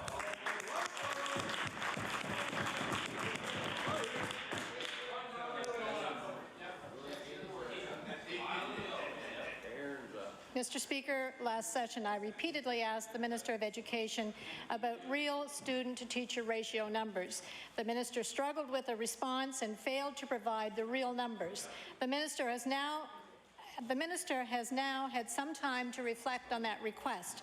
The Minister tabled a document, but it did not include real numbers, nor was it a true reflection of the realities of our classroom. School boards are announcing right now lost teaching positions due to the minister's cuts. So my question to the minister is this. Will the minister share with the members of this House and all Nova Scotians the true student-to-classroom teacher ratio? Honourable Minister of Education. Thank you very much, Mr. Speaker. I'm kind of confused about real numbers. I did provide real numbers. The numbers for ratio for teachers in the province is 12.9 teachers. It's 12.9 ratio, one teacher to 12.9. Then, if we take out administrators out of that mix, because just to make sure everyone understands that 12.9 includes our music teachers and physical education supervisors and our administrators. Take the administrators out of that, it's 14.7 our ratio. Our class size ratio, average class size in the province in the elementary school is 21, and in senior high, it's 24. Those are real numbers. I did table a document last session. I will definitely table that again, but the ratio, based on the same kind of ratio that every other government has ever used in this province, the ratio is 12.9 to 1. Thank you. The honourable member for Colchester North on her first supplementary. Mr. Speaker, I'd be glad to clear up the minister's confusion. It appears she just doesn't get it. But Nova Scotians do get it, Mr. Speaker. In response to an article by the minister in the Kings County Register saying that this student-teacher ratio was 12.9 to 1, a letter to the editor stated otherwise, and I will table this. Quote, "This number may look good on paper. However, it is not the reality of the classrooms in the Annapolis Valley region or much of the province for that matter. A more realistic average ratio, if you investigate actual classrooms, is closer to 25 to 1. So my question to the minister is this. Will the minister once again acknowledge... Got it here. Will the minister acknowledge now that the student-teacher ratio of which she speaks is not a true reflection of what's happening in our Nova Scotian schools? Honourable Minister of Education. Thank you very much, Mr. Speaker. I will repeat. The ratio for teachers and for staff for the province is 12.9. That is a ratio. That is the same kind of ratio that has been used historically. And very clearly, that is a ratio. Class size, however, is different, which I just explained, which you take out your administrators, the ratio changes, but class sizes, the average class size in the province range from 21 for the elementary and 24. I will find that information, which I will table again, but ratio is different than class size. Two different things completely. Thank you. The honourable member for Colchester North on her final supplementary. Thank you, Mr. Speaker. I want to be specific about the article that I just tabled. In the Kings County schools, there are plenty of examples where the minister's ratio does not ring true. For example, from grade primary to 1, 27 to 1, in grades 5, 30 to 1, in grade 9 science, 36 to 1, in grade 9 music, 54 to 1. So,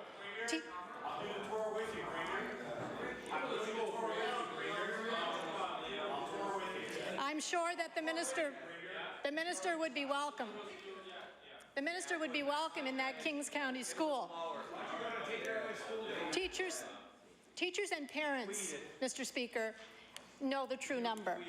And they're not getting them from the minister. They're getting them from the actual classrooms. So, final question, again, will the minister acknowledge that a 12.9 to 1 ratio is not a true reflection of the realities of the numbers that exist in the classrooms in our province?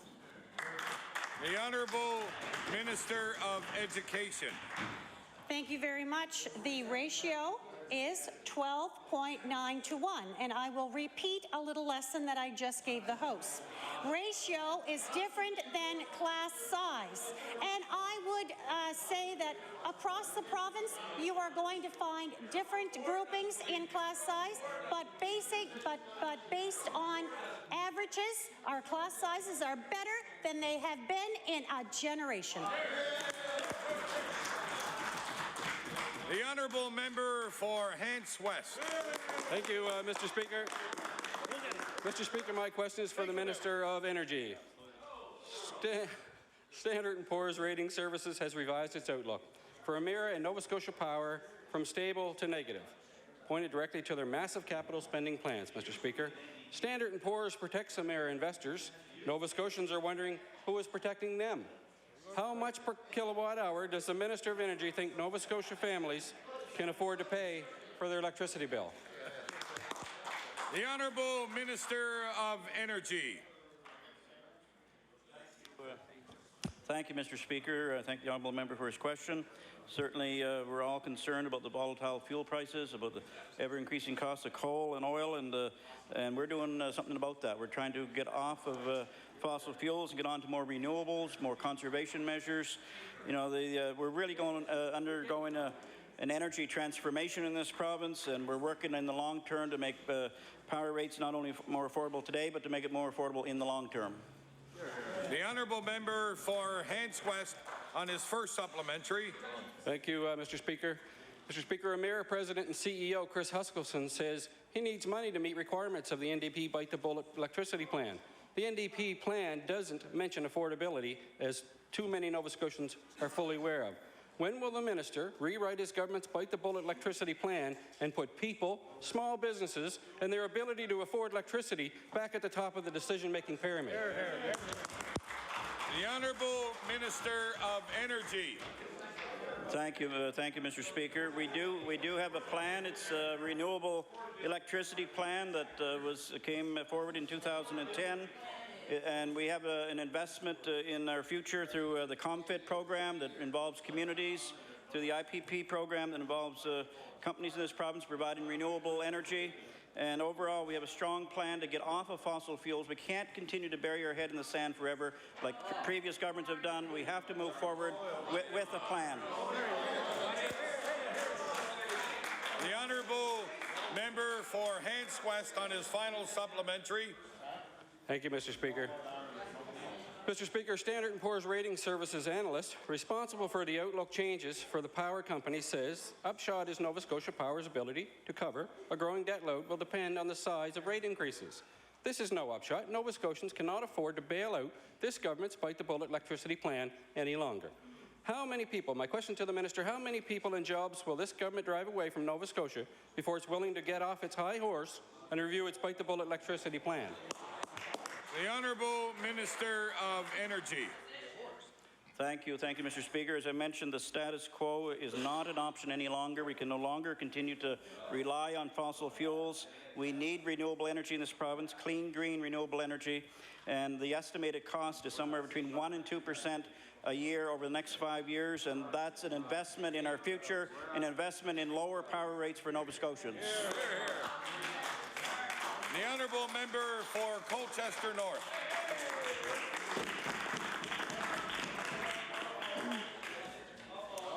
Mr. Speaker, math and literacy scores for students are important. They help us to identify the level of success our students are having in our public schools.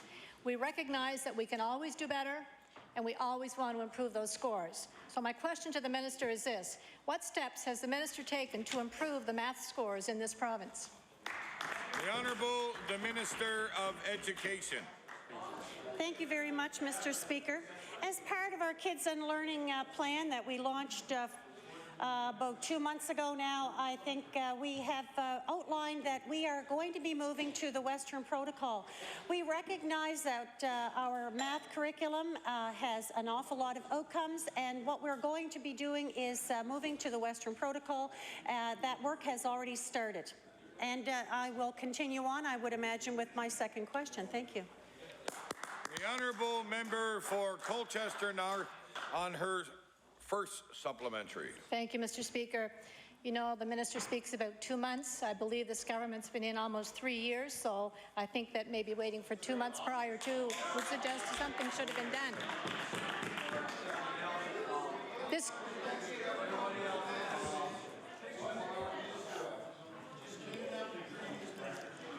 This government...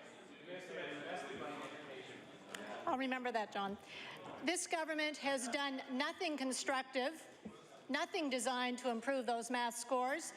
Rather, they have cut funding to public education, eliminated math mentors, and forced school boards to reduce the number of classroom teachers. So my question to the minister is this: how would those